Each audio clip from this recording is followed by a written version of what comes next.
Kalau korang ada terfikir nak berhenti kerja, nak buat freelance, nak kerja sendiri, ni aku nak kongsi sikit pengalaman aku lah.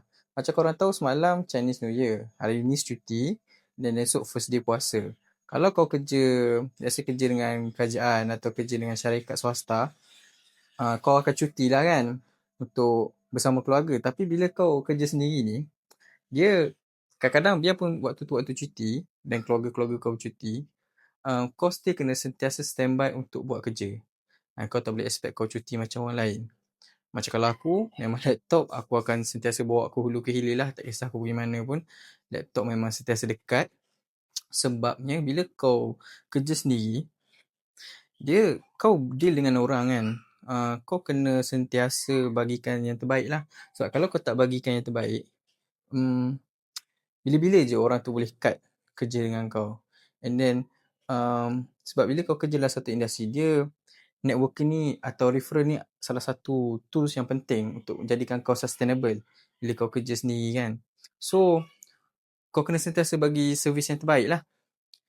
Kalau kau kerja dengan orang, kau just bagi apa yang perlu je kan. Tak perlu nak all out. Tapi bila kau kerja sendiri, biarpun waktu tu fleksibel, kalau orang luar tengok dia kata macam sentiasa cuti lah orang yang kerja sendiri ni, freelance ni kan. Tapi sebenarnya tak. Dia nampak macam cuti, tapi dalam otak dia memang sentiasa standby. Sebab kita tak tahu. Macam aku marketer kan. Maybe website down. Tiba-tiba campaign tu jadi mahal. Tiba-tiba klien ni bagi feedback kata kenapa campaign dia ni leads tak masuk. Kan? Kita kena terus tengok. Kena terus troubleshoot isu-isu macam tu kan. So itulah. So kalau korang maybe plan nak berhenti kerja kan. Nak cuba jadi freelance, nak kerja sendiri. Kena consider benda ni. Tak ada hari yang korang betul-betul cuti. Kecuali hari yang korang tak ada klien dah. Which is hari yang kalau boleh bila kerja sendiri kita tak nak lah. Hari tak ada klien means tak ada income.